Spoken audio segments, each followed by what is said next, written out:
Ya halo guys, Surya Kusuma di sini. Assalamualaikum warahmatullahi wabarakatuh. Jadi balik lagi bareng gua Surya Kusuma di sini ya. Ya jadi di yang siang sangat panas ini, sangat cerah ini. Jadi gua berkesempatan untuk bikin video lagi. Jadi gua bakal nge-review dan juga sedikit memberikan opini gua gitu tentang motor ini di tahun-tahun sekarang gitu ya, dan juga memberikan sebuah review apakah motor ini masih layak dibeli gitu ya untuk di tahun-tahun sekarang, dan juga apa sih kelebihan dan kekurangannya gitu. Jadi apa motornya? Jadi ini dia teman-teman. Yap, jadi ini adalah Yamaha R15 V3 tahun 2018 teman-teman. Jadi ini adalah Yamaha R15 generasi ketiga, ya ketiga dari Yamaha, sorry ya. Jadi ini adalah generasi ketiga dari Yamaha. Setelah melalui tiga generasi, Yamaha ini dulu muncul di tahun 2017 di Indonesia teman-teman ya. Motor ini juga diproduksi di India gitu. Ya walaupun kita tahu sendiri teman-teman ya, untuk Yamaha R15 V4 atau V4-nya udah muncul. Cuman gue masih tertarik untuk bahas motor ini karena gue yakin masih banyak yang demen gitu ya, pengen beli motor ini, atau yang masih banyak yang pengen cari gitu ya. Jadi langsung aja kita bahas secara awalnya dulu teman-teman, yaitu tentu saja of course tidak lain dan tidak bukan adalah dari desain teman-teman ya. Jadi ini adalah tahun 2018 V3 gitu ya. Dan ini adalah varian Racing Blue. Jadi kalau gua sedikit cerita teman-teman, jadi ini warna paling favorit gua di Yamaha R15 V3 dari semua varian. Kenapa? Karena menurut gua Racing Blue ini warna, apalagi yang warna hitam biru ini, gua paling demen karena dia kalem, dan juga aura racingnya tuh paling kelihatan gitu. Jadi gua paling demen warna ini gitu ya. Jadi kesan pertama dulu pas motor ini keluar, gua kaget banget karena Yamaha benar-benar merombak, karena ini adalah all new, sangat berbeda dengan V2 dulu teman-teman. Jadi ini masih sama dengan ciri khas R seriesnya teman-teman. Jadi ini lebih R series lagi, dengan lebih lekukannya lebih mirip MotoGP lagi. Jadi motor ini terinspirasi dari Yamaha YZF R6 yang new. Jadi R6 juga ada yang baru teman-teman, cuman sekarang udah di discontinue, dan juga produksinya diganti dengan Yamaha R7 gitu ya. Jadi sayang banget, padahal gue demen banget yang R6 yang mirip ini gitu ya. Jadi oke, kita fokus ke motor ini. Jadi untuk desain, jadi ini ciri khas R series banget ya. Jadi serba lancip, segitiga gitu. Dan juga tankinya gede banget, lebar, udah mirip banget sama MotoGP ini kalau dari samping teman-teman. Kayak gini. Jadi gue demen banget untuk lakukan bodinya mirip MotoGP.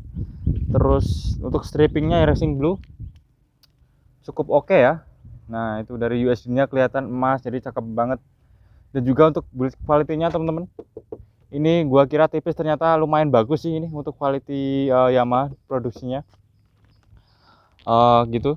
Jadi walaupun yang R15 dulu V2 yang mempunyai fairing dua layar, ini cuma satu layar teman-teman. Tapi masih belum kehilangan ciri khas R-Series-nya. Kenapa? Karena masih ada jaring-jaring. Nah ini ya adalah ciri khas dari R15 teman-teman ya, yang tidak dimiliki oleh kompetitor. Jadi ada jaring-jaringnya di bagian tersebut, dan di sini ada plastik aksen karbon kayak gini. Jadi oke banget. Dan juga ini teman-teman, yang paling kelihatan ya, rangkanya Delta Box Frame. Jadi ini rangka yang ciri khas Yamaha R15 banget. Jadi kokoh dan handlingnya tuh enak banget gitu ya. Nah ini kalau dari samping teman-teman, kita bisa lihat sendiri dari desain knalpot. Ini agak landai teman-teman. Seperti yang bisa kalian lihat, emang ini ciri khas dari R15 V3, agak landai gitu ya. Jadi nggak ngikutin bodi ke atas. Jadi ya ada plus minusnya sih untuk selera kalau posisi knalpot kayak gini. Jadi kalau moge-moge emang agak landai kebanyakan teman-teman. Nah, saatnya kita beralih ke depan. Nah, kalau ke depan kayak gini teman-teman penampakannya, jadi ini mirip banget MotoGP. Ini ada visornya kayak gini teman-teman. Nah, ini ada bodinya, jadi ini part dari bodi motor. Jadi mirip banget sama MotoGP. Dan ini spionnya teman-teman, kalau kita buka kayak gini, jadi bisa kita buka tutup kayak gini ya. Nah, ini kalau kita buka, cuman kita tutup aja ya, biar lebih kelihatan ganteng gitu.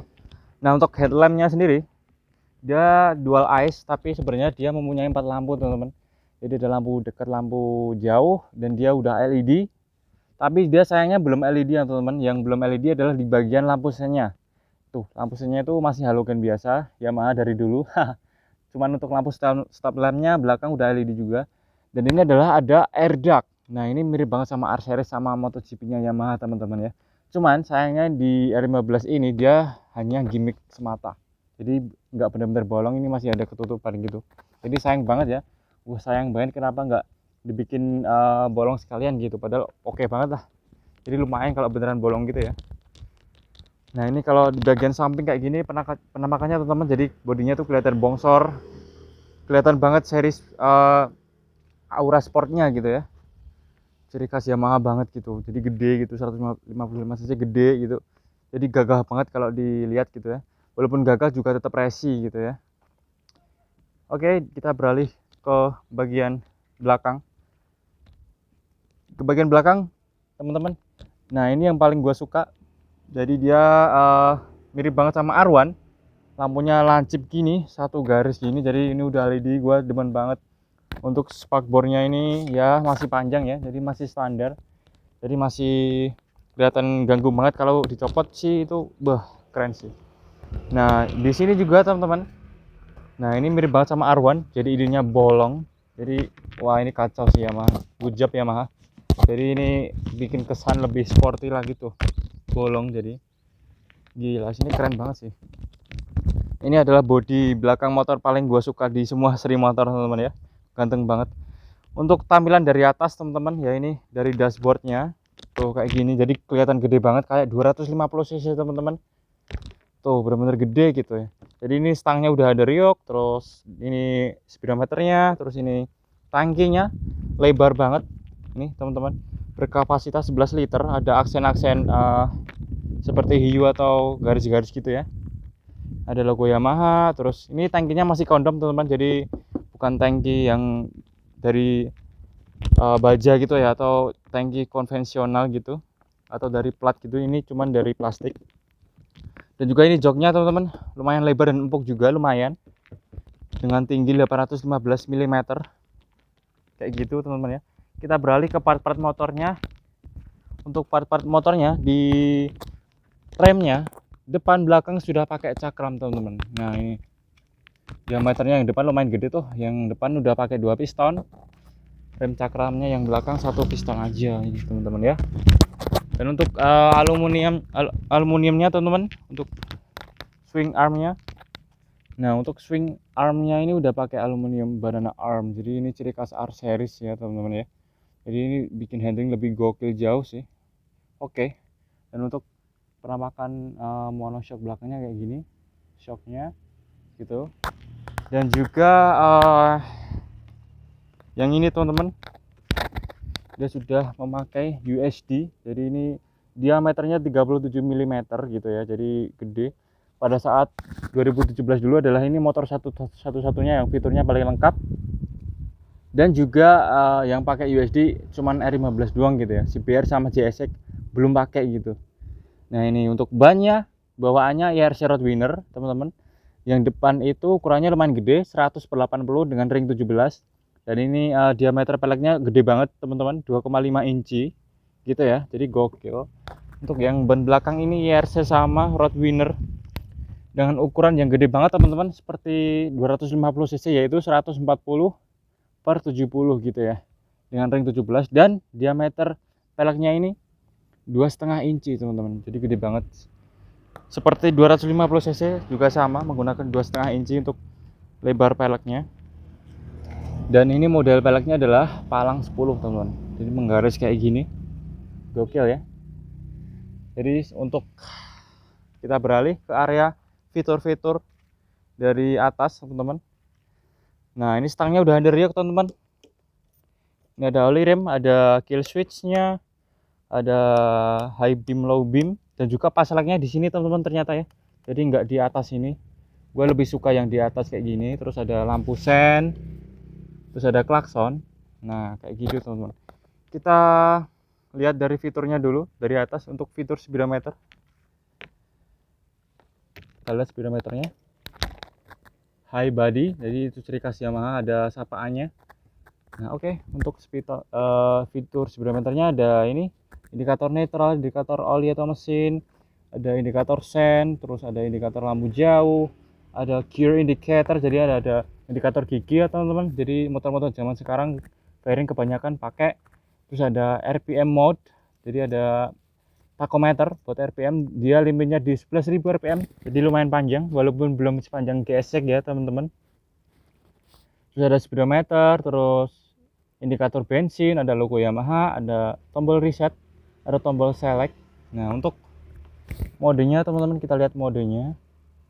Ada average, ada odometer, trip 1 dan trip 2, dan juga ada ini, oke, jam, ada jam juga ternyata teman-teman ya. Jadi ada kilometer per liter juga, ada average, jadi penggunaan rata-ratanya di 40 kilometeran ya teman-teman untuk Yamaha R15 ini konsumsi bahannya gitu ya. Rata-rata itu ya nggak terlalu macet juga nggak terlalu lancar gitu ya. Untuk konsumsi bensinnya sih 40 kilometeran per liter gitu ya. Oh iya teman-teman, gua lupa nyebutin tadi ya teman-teman, untuk di fitur speedometernya. Nah, ini ada shift light. Nah, ini adalah indikator kalau kita harus ganti gigi gitu ya. Udah waktunya ganti gigi gitu. Nah, dia akan nyala gitu ya teman-teman, untuk mencapai RPM tertentu gitu ya. Oke, saatnya kita nyalain motor. Jadi kita dengerin suaranya bareng-bareng dan juga ngelihat lampunya kayak apa gitu ya. Nah, kalau nyala kayak gini teman-teman, ini lampu pendeknya nyala yang di tengah, dan juga ada lampu senjanya di pinggir. Coba kita nyalain lampu jauhnya teman-teman. Nah, untuk lampu jauhnya kayak gini teman-teman, jadi nyala semua ya, seperti yang gua bilang tadi di awal video gitu ya. Dan juga kita coba nyalain hazardnya teman-teman. Untuk hazardnya di sini tombolnya. Nah, dia nyala dua-duanya tuh, gokil ya. Jadi buat kalau kalian yang sedang perjalanan gitu ya, ada trouble atau harus berhenti mendadak di pinggir jalan, dan ini juga sangat membantu gitu ya, buat tanda pengendara lain, buat kita lebih aman gitu ya. Dan ini yang di belakang teman-teman nyalanya, jadi ada hazardnya gitu, gokil sih ini. Ini indikator hazardnya juga nyala yang di sini tuh, saya tadi, sip. Dan juga kalau dia mati ada tulisannya see you. Nah, gokil sih ini. Jadi walaupun dia powernya paling gede di kelasnya teman-teman, tapi dia mempunyai konsumsi bensin yang paling irit gitu ya. Jadi uniknya ya Yamaha R15 ini gitu ya. Ya kenapa? Karena kita akan membahas mesinnya dulu teman-teman. Jadi mesinnya ini adalah 155 cc gitu ya, dengan powernya 19,3 horsepower. Jadi power paling gede hingga saat ini teman-teman di kelasnya. Jadi powernya 19,3 HP dengan torsi 14,7 Nm, torsi yang paling gede juga gitu ya dibanding kompetitornya. Nah, karena di GSX itu powernya cuma 18,9 HP gitu. Dan di Honda CBR maupun yang lama yang all new 2021 ataupun 2017 dulu, K45G, itu cuman powernya adalah cuman sekitar 16,9 HP aja gitu. Jadi ini masih paling gede. Dan juga bobot Yamaha R15 V3 ini adalah 137 kg teman-teman ya. Jadi dia paling berat gitu ya. Dan untuk ngomongin top speed, jadi motor ini tuh kenceng teman-teman ya. Jangan salah, motor ini tuh kenceng, buas, tenaganya oke. Atas bawah ngisi karena berkat VVA-nya tadi teman-teman. Ya untuk top speed masih dipegang oleh GSX. Kenapa? Karena GSX mengusung sistem overbore ya teman-teman. Jadi ukuran bornya lebih gede dari stroke gitu. Jadi stroke-nya, jadi efeknya top speed-nya lebih kenceng dengan ngorbanin torsi bawahnya gitu ya. Dan juga GSX itu lebih enteng jauh teman-teman, walaupun powernya lebih di bawah R15 gitu ya. Di GSX itu bobotnya ya sekitar 131 kg. Kalau ini kan 137, jadi selisihnya lumayan jauh, 8 kilo gitu. Ngomongin fitur lagi teman-teman, assist and sleeper clutch. Jadi ini adalah fitur buat ngentengin kopling dan juga perpindahan gigi. Jadi ini bikin halus banget. Tadi gua udah coba gitu teman-teman ya, dan benar-benar itu tuh halus banget cuy, buat ganti gigi. Terus juga itu buat koplingnya, handle koplingnya benar-benar enteng. Jadi kalau mau cewek ataupun pokoknya easy to handle koplingnya gitu. Jadi kayak gampang buat koplingnya, enteng banget gitu. Jadi kayak nggak ngopling cuy. Haha. Oke, selain ada fitur assist and sleeper clutch, ada juga fitur VVA. Jadi ini variable valve actuation. Jadi fitur yang buka tutup valve-nya atau katupnya teman-teman, buat ngisi tenaga bawahnya sama atasnya tuh tetap terasa gitu ya, tetap ngisi gitu ya. Jadi ini buat ngisi tenaga atas dan bawahnya gitu. Kita tahu sendiri bahwa kelemahan mesin SHC kayak gini adalah di torsi atasnya. Nah makanya Yamaha mensematkan fitur ini, jadi tetap torsi atasnya tuh tetap ngisi gitu ya. Dan juga efeknya lebih irit juga teman-teman, seperti yang gua bilang tadi, ini motor paling irit fairing 150 cc di kelasnya gitu ya. Jadi ini motor yang paling, menurut gua paling lengkap sih untuk fitur dan juga desain gitu ya. Gua paling demen kalau ini jujur. Nah sekarang kita ngomongin mesin teman-teman. Untuk mesin sendiri di Yamaha R15, dia 155 cc SHC, powernya 19,3 HP seperti yang gua bilang tadi gitu ya. Dia juga torsinya paling gede gitu. Nah coba kita naikin sebentar teman-teman. Nah ini kalau semisal POV atau kita posisi pas naik kayak gini, nah ini gede banget. Dengan gua tinggi 174 ternyata masih jinjit teman-teman. Jadi motor ini tuh lumayan tinggi. Dan for your information, ini adalah motor paling nunduk di kelas fairing di bawah 250 cc gitu ya teman-teman ya. Bahkan dari Honda CBR 250RR pun lebih nunduk ini cuy. Lebih nunduk parah gitu ya. Jadi ini benar-benar racing banget, nggak setengah-setengah Yamaha ngedesain motor ini gitu ya. Jadi walaupun body gede, dia juga tetap nunduk gitu ya. Nah ini kalau kita naikin kayak gini posisinya teman-teman, tangkinya gede, ini dijepit juga enak banget. Kalau kita tangkiin kayak gini, tangannya nekuknya tuh enak banget gitu ya, karena dia udah underyoke, terus desain tangkinya itu udah ngedukung banget. Jadi oke parah sih ini ya. Tuh jadi gede banget kalau dari atas teman-teman. Nah kayak gitu kurang lebih teman-teman ya. Untuk temen gue kemarin beli ini di harga 21 jutaan gitu ya, untuk plat AD daerah Solo dan sekitarnya untuk tahun 2018 dengan kilometer yang lumayan rendah, 13 ribuan kilometer doang ya. Jadi udah motor lama tapi ya kilometernya masih termasuk rendah gitu. Jadi apakah masih layak untuk dibeli tahun sekarang? Menurut gua masih banget teman-teman, karena untuk L15 yang versi baru mesinnya masih sama ternyata, dan fiturnya itu masih mirip-mirip. Cuman yang R15M yang baru itu atau V4 versi 4 itu yang bedanya dia udah bisa connect ke HP, sama desainnya tuh lebih mirip R series gitu ya, lebih mirip R1 atau R7 gitu ya. Tapi tidak menutup kemungkinan bahwa gue masih demen banget ini motor, desainnya kelihatan gede, mau geluk, dan juga dipakai tuh keren gitu ya.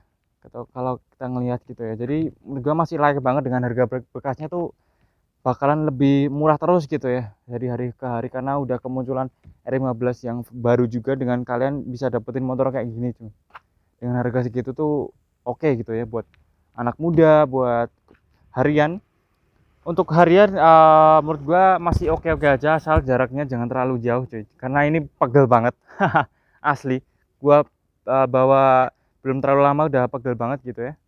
Jadi karena stangnya tuh racing banget, cuman ini cocok banget buat anak muda, buat ABG yang pengen balap-balapan gitu, posisi ridingnya ala super sport yang enggak setengah-setengah. Kalau beli fairing tuh emang bener-bener pengen yang posisi riding kayak gini gitu, dan ini oke banget gitu ya, dengan konsumsi bensin yang irit gitu ya hitungannya. Nah mungkin untuk kelebihannya itu tadi teman-teman, konsumsinya paling irit di kelas fairing, dan juga powernya paling gede, teknologi paling canggih, desain yang menurut gua paling sempurna ya di antara GSX dan CBR. Tapi balik lagi, untuk desain tadi adalah selera gitu ya. Jadi ini opini gua sendiri ya teman-teman, untuk desain R15 ini nggak ada lawannya cuy. Dan juga untuk selain kelebihan desain adalah harganya tuh udah termasuk murah gitu ya di marketplace, jadi masih sangat layak dibeli gitu. Untuk kekurangan mungkin di perawatan aja teman-teman ya. Perawatan ya kalian untuk posisi riding kayak gini harus siap menanggung resikonya gitu ya, kayak pegel gitu. Untuk perawatannya juga menurut gua kekurangannya, untuk perawatan mungkin nggak terlalu sih teman-teman ya, karena untuk kita tahu sendiri untuk spare part Yamaha tuh nggak terlalu mahal gitu ya, jadi udah lumayan murah, juga nggak terlalu sulit didapat gitu. Jadi mungkin kekurangannya adalah di ergonominya aja teman-teman. Untuk kalian yang kalau demen nunduk ya oke-oke aja kalau ambil kayak gini buat harian, asal jangan terlalu jauh gitu buat hari-harian, karena ini kalau buat touring sih gua nggak rekomen, karena stangnya tuh bener-bener nunduk gitu ya, jadi buat track aja gitu ya. Jadi jangan terlalu untuk benar-benar yang tripnya jauh itu jangan sih. Oke itu aja teman-teman, jadi motor ini tuh gokil banget. Semoga apa yang gua bahas ini bisa membantu kalian memberikan gambaran gitu yang kalian pengen beli motor ini masih ragu atau apa gitu ya. Jadi oke, itu aja teman-teman, semoga bermanfaat video ini. Like this video, comment below and share ke teman-teman kalian yang masih banyak pengen beli motor ini gitu ya, masih butuh gambaran, masih butuh review opini di tahun sekarang gitu ya. Jadi semoga bermanfaat, and ya seperti biasa, I'm Surya Kusuma, see you in the next video. Bye bye. Gokil nih motor.